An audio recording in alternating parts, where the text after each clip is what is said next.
Muy buenas tardes a todos los seguidores de Proceso Digital y Departamento 19. Muchísimas gracias por acompañarnos en este espacio de entrevistas en vivo. Esta tarde tenemos el placer de tener con nosotros aquí en nuestra sala de redacción al doctor Wilmer Reyes. Él es especialista en hidrología y el tema climático. Buenas tardes, doctor. Muchísimas gracias por atender la invitación de Proceso Digital. No, definitivamente muchas gracias a ustedes. Realmente es un tremendo privilegio estar compartiendo con ustedes en un medio muy influyente como es Proceso Digital. Sí, doctor, primero cuéntenos cómo está usted actualmente como líder regional de un proyecto de investigación.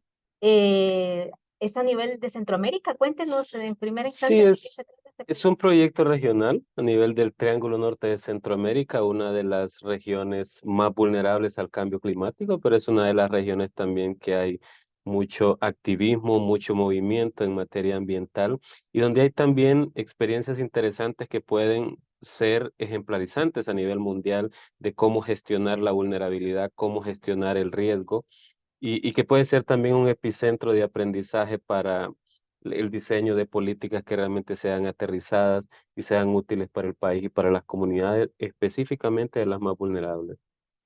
¿Quién coordina este proyecto? Usted está en la coordinación, pero es patrocinado por Sí, quién, este, doctor. este es un proyecto del Centro Internacional de Investigación para el Desarrollo de Canadá y nuestra organización sede en Honduras. Para Honduras es la Red de Desarrollo Sostenible, la Fundación Comunicándonos en El Salvador y la Facultad Latinoamericana de Ciencias Sociales en Guatemala.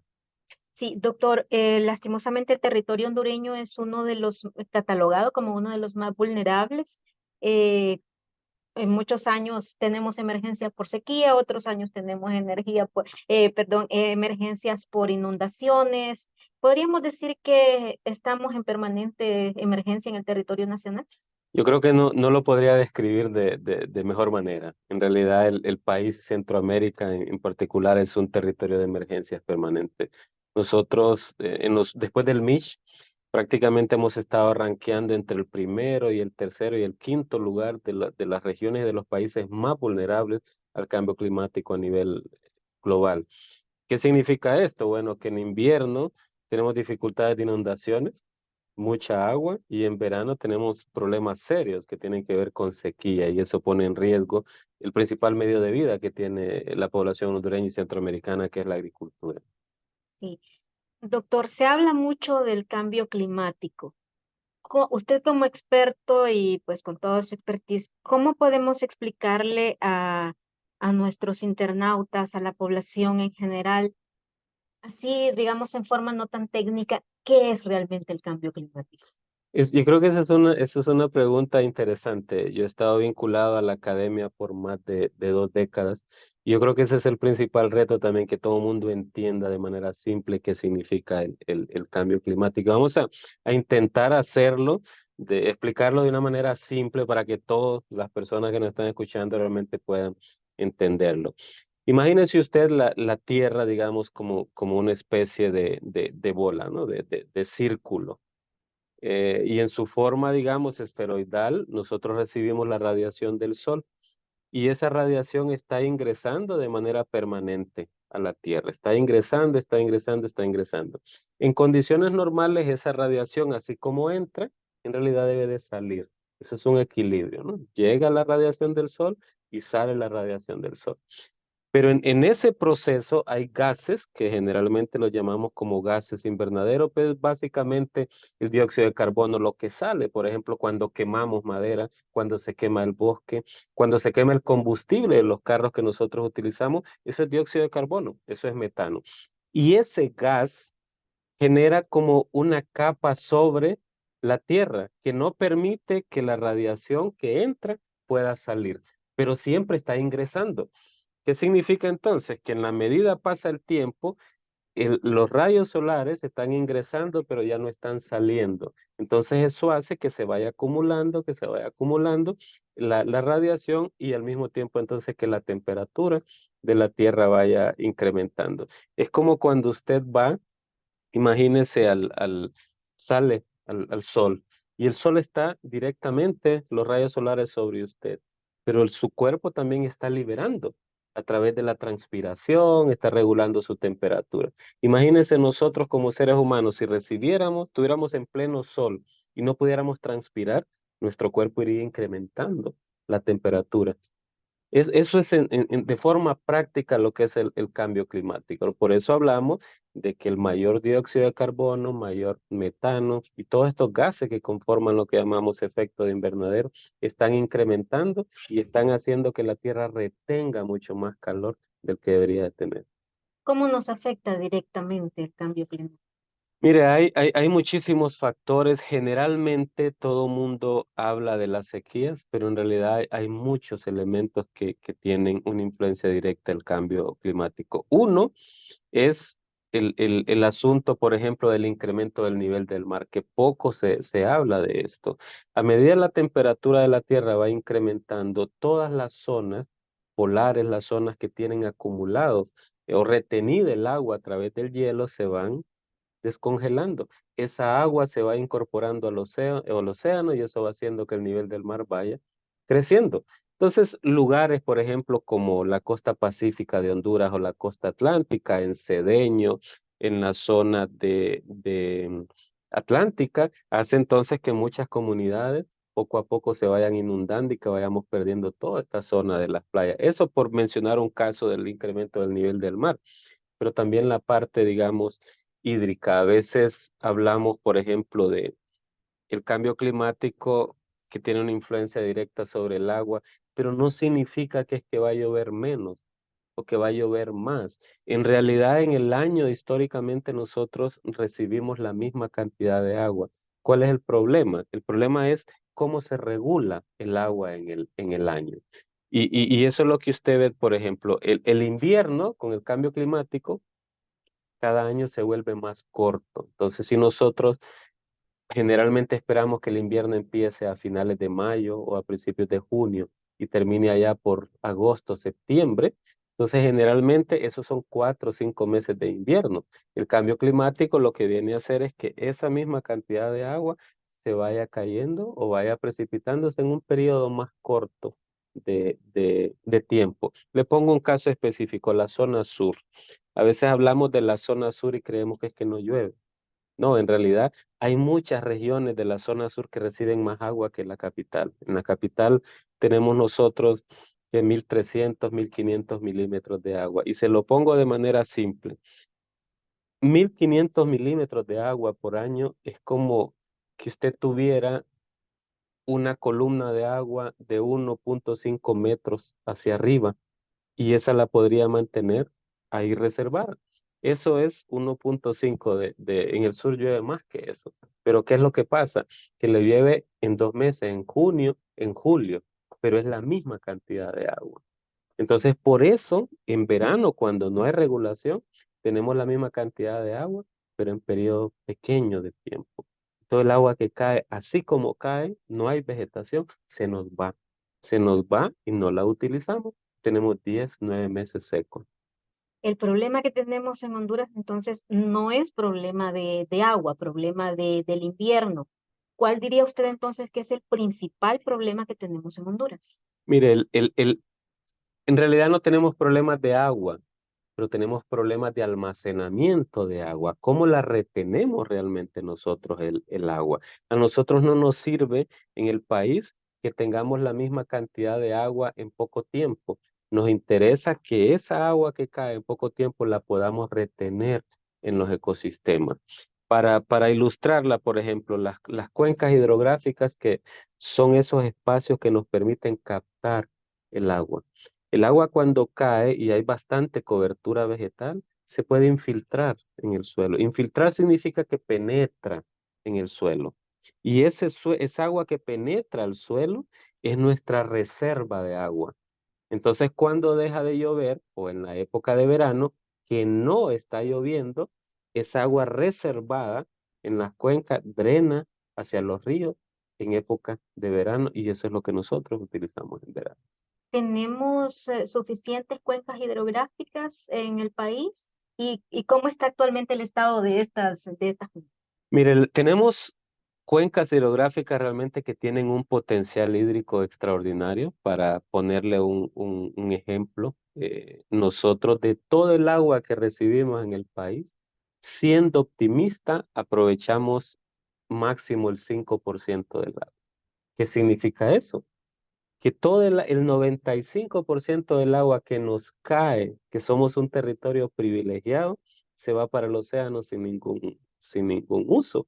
En zonas de África reciben 40, 50 milímetros en el año. Nosotros recibimos más de 1000 en el país.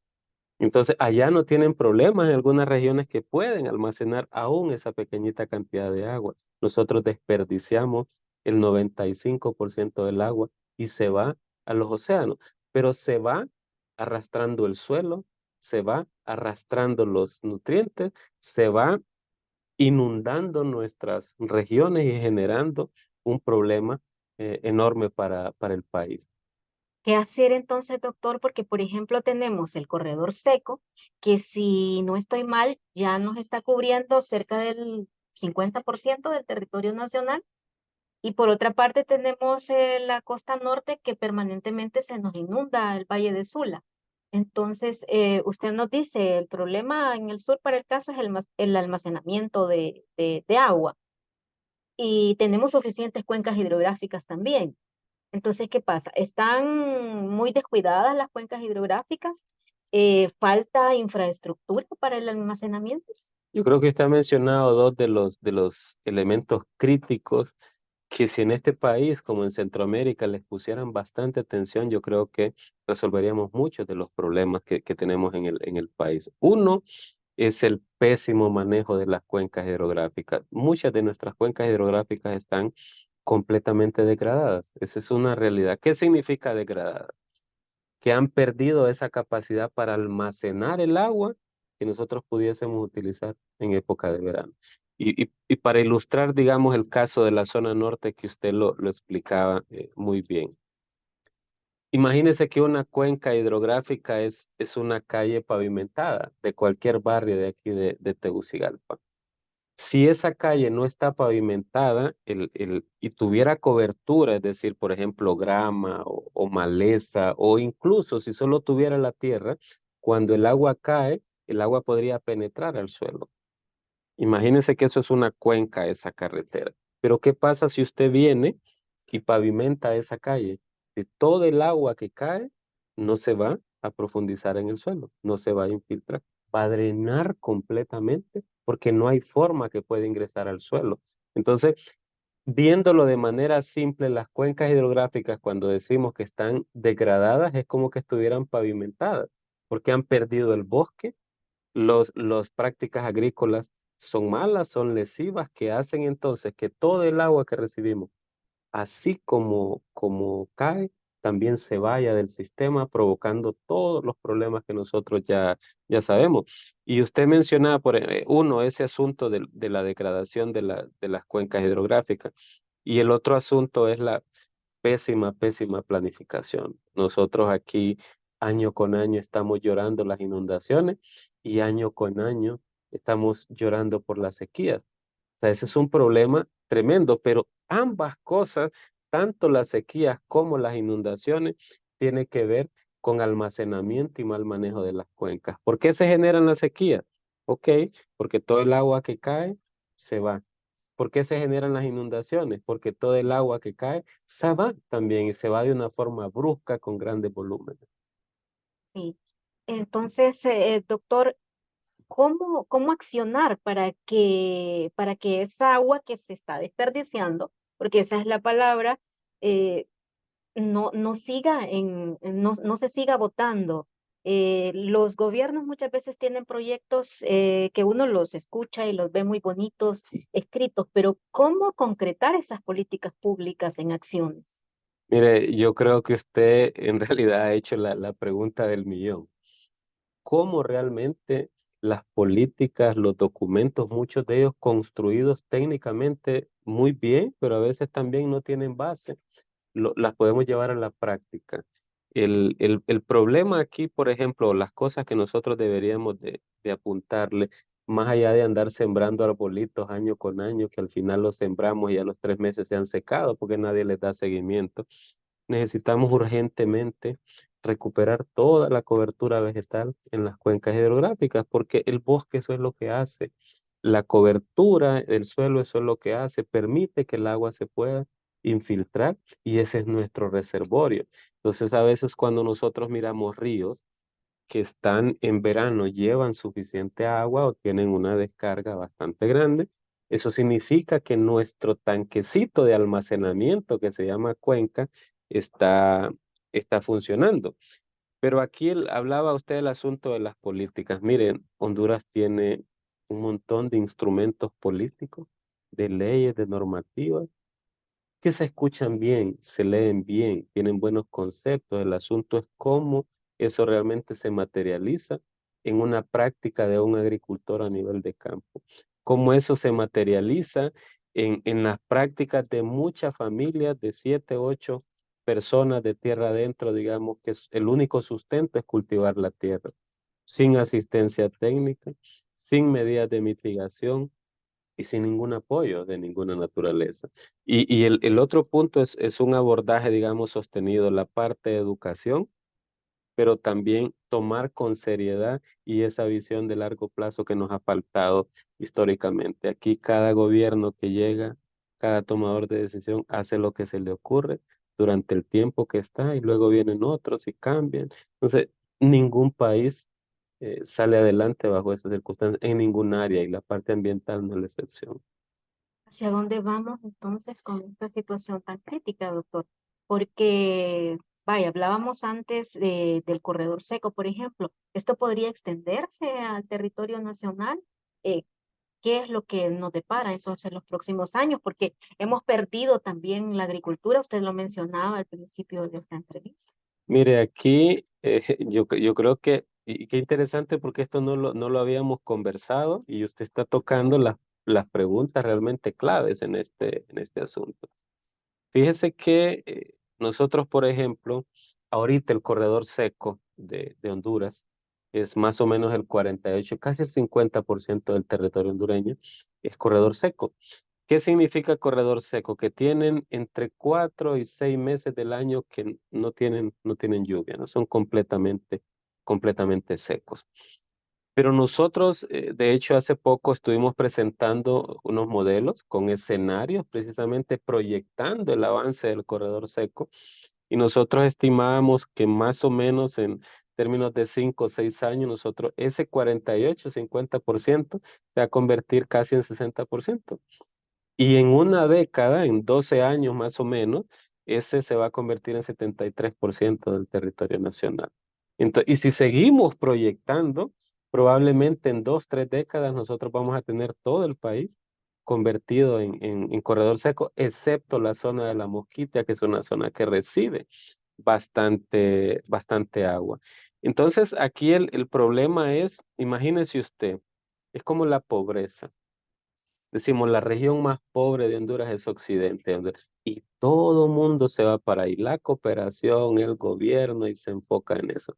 Pero hay muchas regiones en el país, muchas personas de clase media que vienen en condición de deterioro económico y que dentro de poco se van a convertir o van a estar bajo la línea de pobreza y nadie les presta atención.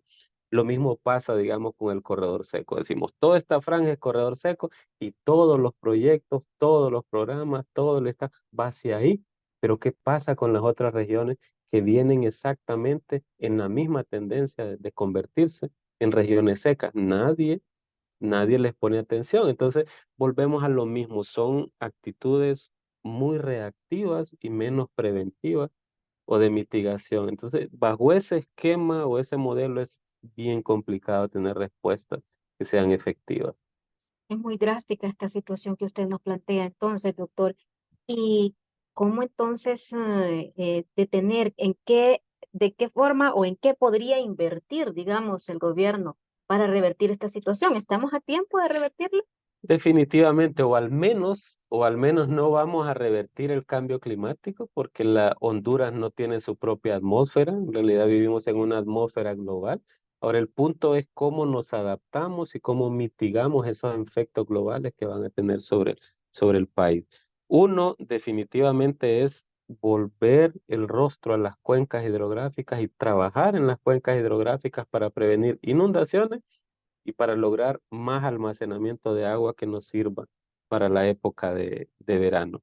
El otro asunto es trabajar de cerca con los agricultores. Mire, hay muchas comunidades aquí, comunidades indígenas, comunidades de productores de tierra adentro, comunidades garífonas, que ellos realmente hacen un trabajo espectacular en conservación del ambiente. Tienen una relación casi maternal con la tierra y con los recursos naturales, pero están completamente aislados, están completamente desatendidos y ellos tienen muchas soluciones climáticas que podrían servir para orientar las decisiones que tiene el país. Pero yo le diría, digamos, asuntos como el manejo de las cuencas hidrográficas es sumamente importante, el trabajar con los agricultores para incorporar prácticas que permitan que los cultivos, por ejemplo, sean menos susceptibles a sequías o al menos más tolerantes a sequías, eso es sumamente importante.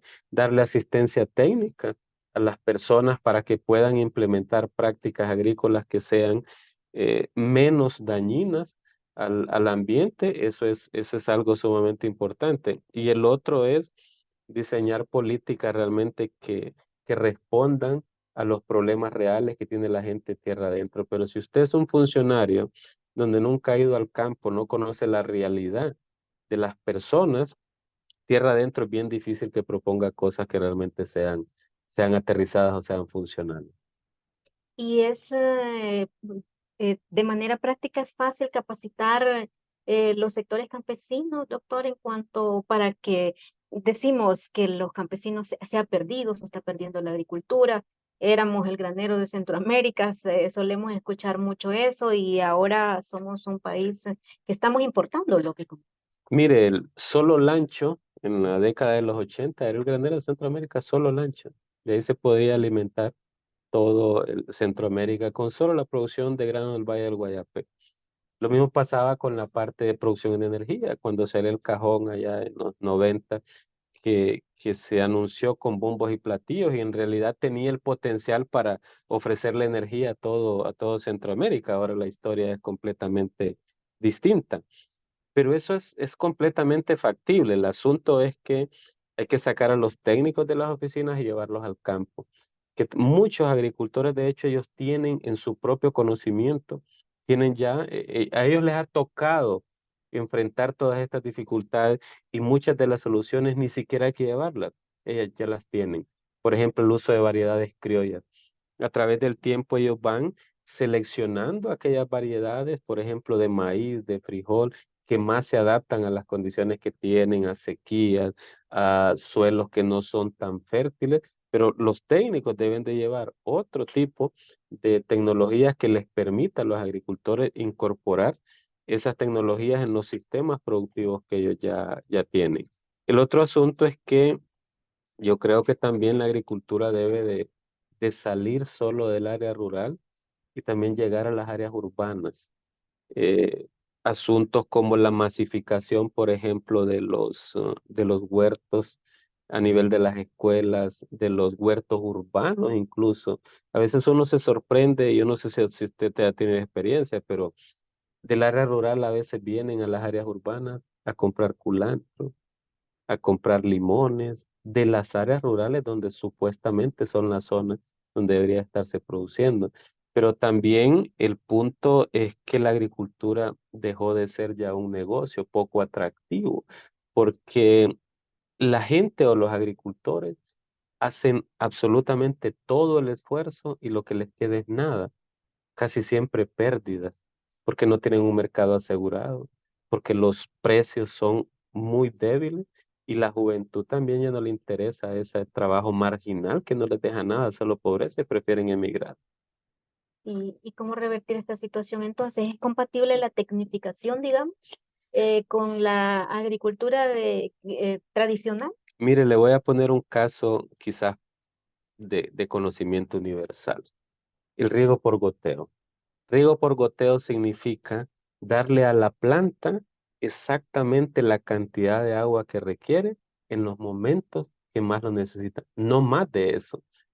Cuando usted utiliza, por ejemplo, riegos tradicionales, el agua se desperdicia, el agua se va. Pero cuando usted utiliza prácticas simples como tener a los agricultores con riego por goteo, usted aplica de manera milimétrica el agua que la planta necesita. Y ahí puede incorporar también los nutrientes. Entonces es como cuando usted, digamos, tiene una enfermedad y en lugar de darle un montón de pastillas, le aplican a la sangre un suero, una cosa que va directamente a lo que usted necesita. Esas prácticas, por ejemplo, son sumamente importantes. Otras prácticas que son, hay que llevar tecnología a los productores, tecnología que les permita hacer un uso más eficiente del suelo, una aplicación más eficiente de fertilizantes, una aplicación más eficiente del agua, por mencionarle unos ejemplos que son prácticos y que podrían hacer que el país vuelva a recuperar ese calificativo de ser el granero de Centroamérica. ¿Y tenemos inversión actualmente o estamos, como que dicen, nulos en esa parte de inversión tecnológica? Mire, usted se sorprendería la cantidad de inversión que hay en el país, en el sector agrícola. El problema es que no está llegando a donde debería de llegar. El problema es que a veces la inversión no se le da el seguimiento y el otro punto es que aquí la inversión que se hace en ciencia y tecnología realmente es insultante. Le voy a poner un ejemplo. En Honduras nosotros invertimos el 0.04% del Producto Interno Bruto en ciencia y tecnología. Costa Rica invierte 10 veces más que nosotros. Estados Unidos invierte 100 veces más que nosotros. Y los resultados ahí están. Si usted invierte en ciencia, invierte en tecnología, está invirtiendo en asuntos que son claves para poder desarrollar el país.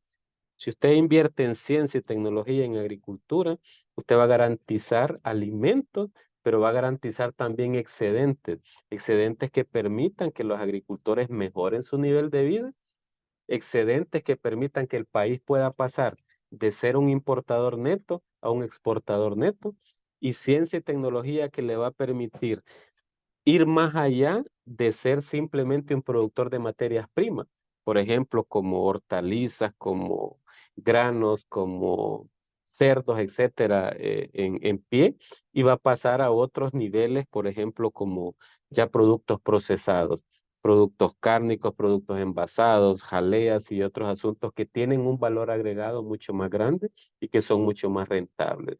Un caso específico.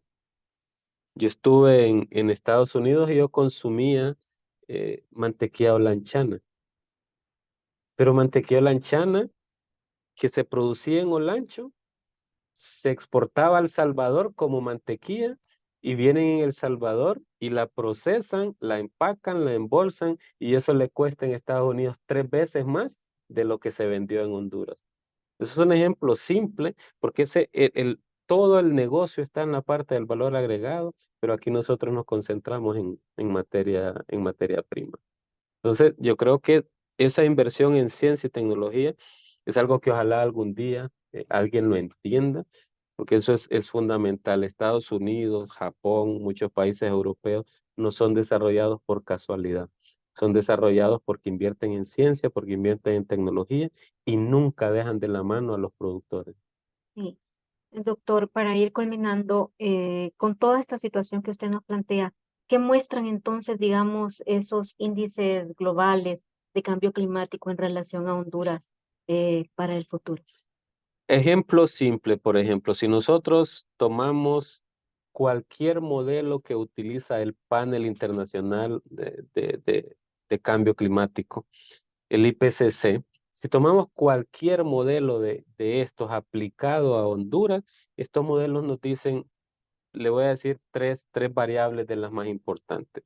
Nos está diciendo que en el mejor escenario, la temperatura en Honduras, por ejemplo, en el mejor escenario, es decir, si a nivel global se adopta una política de desarrollo verde, Aún con desarrollo verde, la temperatura, para el caso de Honduras, en promedio, puede incrementar un par de grados. Si nos vamos al escenario de mayor industrialización, estamos hablando de una temperatura de 5 a 6 grados, lo que va a incrementar. Y usted me podría decir, bueno, pero 1 a 5 grados no es mucho. En realidad sí. 5 grados, por ejemplo, pueden incrementarle el ciclo de cultivo del maíz en 6, 7 meses. Eso es lo que pasa, digamos, en regiones altas, que la temperatura es más baja y eso hace de que el maíz, el ciclo de vida del maíz sea mucho más alto. Entonces, todo eso, el punto aquí es que es entre 1 y 5 grados, le puede cambiar por completo los ciclos de producción de cultivo, le puede modificar plagas y enfermedades y otros elementos. Entonces estamos hablando de que estos modelos nos dicen que Honduras podría tener un cambio entre 2 y 6 grados más o menos ¿Cuánto tiempo? de temperatura en 6 décadas. En precipitación, el modelo más conservador nos dice que la precipitación podría reducirse en 10%. El modelo más extremo de mayor industrialización, estamos hablando de 25%. Dicho de otra manera, nosotros bajo cualquier escenario tendríamos una reducción entre 10 y 25% de precipitación, con la salvedad de que las regiones secas se volverían más secas y las regiones húmedas se volverían más húmedas. Es decir, toda la zona sur y el corredor seco sería más seco y la zona de gracias a Dios donde llueve más se volvería mucho más húmeda. Y el otro factor para agricultura particularmente es la humedad del suelo, que según los modelos se reduciría casi en 60%, casi 10% por cada década. Eso realmente es grave, porque si la humedad del suelo realmente es el reservorio que tienen los cultivos para la producción. Esas tres variables es algo sumamente importante que va a modificar toda la dinámica agrícola y toda la dinámica natural también de los ecosistemas del país. Así es que si eso se concreta, ya lo estamos viendo en la capital, si todavía hay colonias que reciben agua cada 3 meses bajo esos escenarios, pues probablemente no van a recibir agua. Y podríamos esperar mayores catástrofes a las que hemos visto, como Mish, como las tormentas esta y otra. Fíjese que nosotros ya tenemos en hidrología una estimación que uno le determina un periodo de retorno. Nosotros estamos, para decirlo de manera práctica, en la carretera ideal para la formación de ciclones tropicales, llámese tormenta, todos los factores meteorológicos, todos estos huracanes, en toda esa ruta estamos nosotros ahí. Fíjese el 74, el FIFI. En el 98, casi 20 años después, viene el Mitch. Y 20 años después viene ETA y OTA. Entonces habrá que contar al 2000, después el 2020, hay que poner 20 años más y seguro que vamos a tener otro evento de la dimensión del Mitch, de FIFI o de ETA y OTA. Y debemos de estar preparados para eso porque es un fenómeno cíclico natural que deberíamos de ponerle bastante atención. Finalmente, doctor, entonces, ¿cómo nos resume la situación actual de Honduras y sus principales recomendaciones? Mira, yo creo que el asunto del cambio climático es un problema serio para Honduras, para la región centroamericana y es algo que que debería ser central en la parte de educación, debería ser central en las acciones del gobierno, debería ser central en las prioridades y el comportamiento de la población en general.